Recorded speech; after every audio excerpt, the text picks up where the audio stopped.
Government to reverse pandemic measures. Animal rights activist dies at Brickdam police station.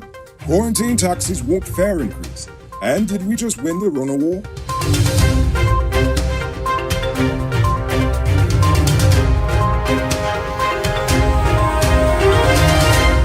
I am Enrico Belfort, and this is Uncut News. Do you see news happening? Send us a tip on WhatsApp at 592-659-6154. After 2 years of battling the Rona, the government has decided to end all of the protocols this week. On Sunday, the president said the move is in keeping with all that is being done globally. Because as you can see, the global trend seems to be to just forget as if the pandemic even existed. Guyana's vaccination program has been doing well, with 85% of the nation receiving their first dose of one of the vaccines, while 65% of the nation is now fully vaccinated.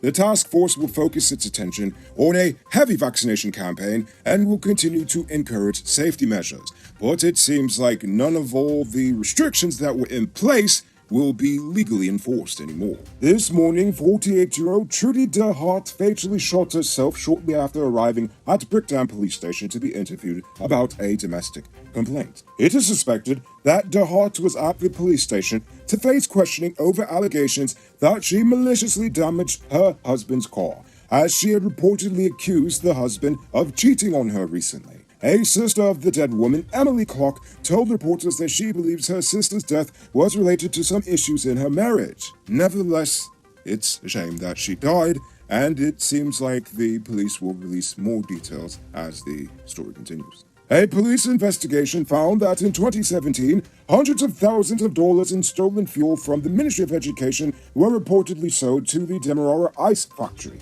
allegedly with the full knowledge of the company's manager at the time. The full police report was laid over to the Parliamentary Public Accounts Committee on Monday. The investigation found that the fuel was fraudulently obtained on 13 occasions by vehicles not belonging to the ministry. 2 people were arrested during the investigation back in 2017. But Edgell is concerned that there was an offer to pay for the stolen fuel and that offer was not accepted, so he wants to know why. He also feels that the ministry should have done more to prevent this and inquired about new systems put in place to prevent such a reoccurrence. I too, like Edgell, await a good answer from the ministry. Unfortunately, I doubt if we will get one. A wedding house celebration ended in bloodshed shortly after midnight in Good Hope, East Coast, Demerara. 28-year-old GDF Corporal Chaves Mangal was stabbed to death during an argument over the music. The cop said a number of other persons were also injured with stab wounds at the wedding reception after the suspect became violent over the music being played. As Mangal collapsed to the ground, his attacker reportedly injured 2 other persons, while the man's friends started to pelt bottles at the wedding house. Mangal died while receiving medical treatment at the hospital. The DJ was also chopped and robbed of his laptop as he left the scene. One of the suspects has since been arrested. Now it's time to tell you about Best Buy's car of the day. Currently on sale is a 2014 Audi Q3. It comes with Bluetooth, mug rims, new tires, TV, CD, stereo, fog lamps, electronic parking brake, back camera, and much, much more. Buy cash for $5.6 million. All pay down as low as $1,120,000 down, with around $108,000 monthly for 5 years, and it's yours. Call or WhatsApp 662-0844 for more info, or visit the showrooms at Lot 171 Bitterroot, Queenstown, or Lot 2 Lamar Street, and tell America sent you for this sweet, sweet deal. On Saturday, Minister of Agriculture Zulfikar Mustafa helped to cut a deal between the angry rice farmers and millers in quarantine Belize. After a 3-hour meeting with the Guyana Rice Millers Association, the price of rice per ton will remain at $65,000. To ensure both parties benefit, the government has in turn reduced the export commission for millers from US $8 to $6 per ton. Added to that, the scanning fee has been slashed by 50%.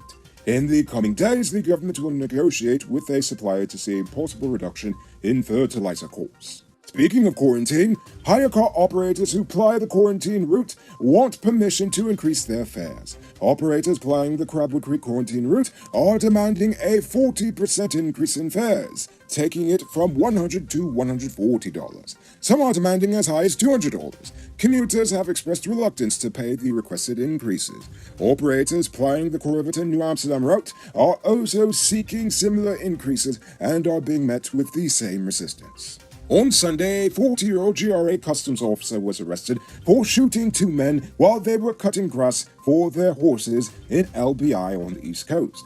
According to the police, the two horse cart operators were in a vacant lot adjacent to the officer's home, but the officer claims the men entered his yard first.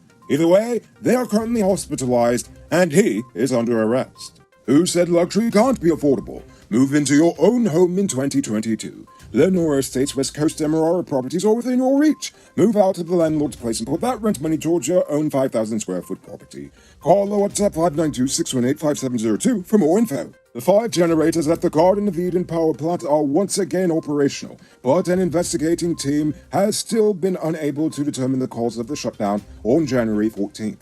Since then, a team of engineers from Wärtsilä have been investigating.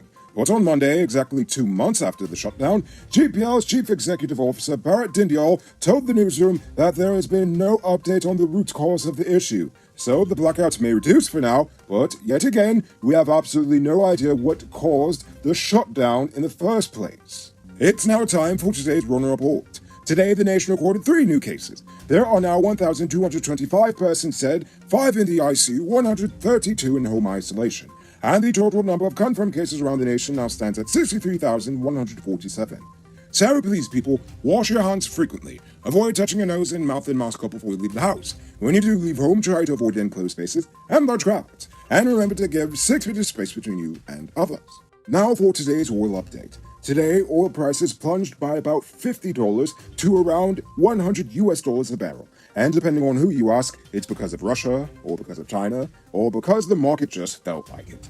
Either way, most analysts see this as a good sign, because no one likes high gas prices, obviously. But don't get too excited too soon. It's extremely unlikely that this one-day dip in the market price for crude oil is going to mean you'll pay less at Guy Oil.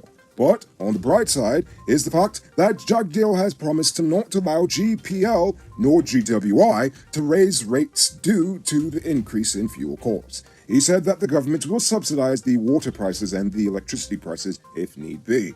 He did not, however, explain what specific measures would be put in place to ensure that electricity charges do not increase. Neither the same for the water. You can multiply your cash by selling digital top-up. This is a legit way you can earn some extra money at your business or to supplement your current hustle. Become a top-up vendor quick and easy by linking with Cellular Plus. Call them on telephone number 685-3109 for more info. You know what I think is stupid? Abrupt national decisions made without public consultation.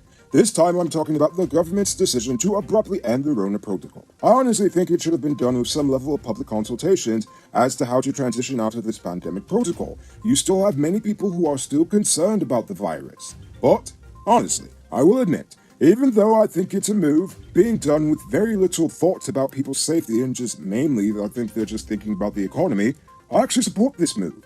Not because I think it's the best thing for the nation. I think it's actually a terrible idea. Rather, I think it's really the government actually admitting that the people never really cared about the restrictions anyway. I mean, come on, they never respected it at all. People still stayed out at any times of night and day, and they also didn't wear face masks. There's a whole host of issues that made it obvious that the lockdowns were useless and actually helping to stop the spread. The restrictions never stopped the spread. Honestly, at this point, it really just seems like the virus just ran through the nation until there was no one left to infect because they either got sick already, they stay at home, or they got the vaccine. I could go on and all, but what I really want to say is the fact that we had to experience 2 years of all this pain, anxiety, and frustration all for nothing was pretty stupid. Now for our Uncut News, Views Poll Question of the Day. Every day we pose a question about current events in Guyana, the region, the diaspora, and how you feel it relates to us. Friday's question was about fire insurance. Should all businesses be required to get it? Carl Crossman says, every business should be required to have fire insurance once they have owned or rented the property along with personal injury and third-party liability insurance, as a matter of course. But that will not stop fires. It will only make the insurance companies wealthier. I agree. But to stop fires, sprinkler systems should be made mandatory in all buildings, regardless of its commercial usage, especially where there is a lot of paper stored and the building is constructed with flammable materials such as wood. Such as, honestly, 90% of the city. So, yes, not the fire insurance, but the fire prevention techniques. Ramnath Dudnot says all businesses in Guyana should have fire insurance. While Agent Jumon seems to be a bit more pessimistic. He says fire insurance, some businesses make more money and will risk that. What I want is cheaper services where those who have fire extinguishers and products available to the regular citizens. Indeed, I agree.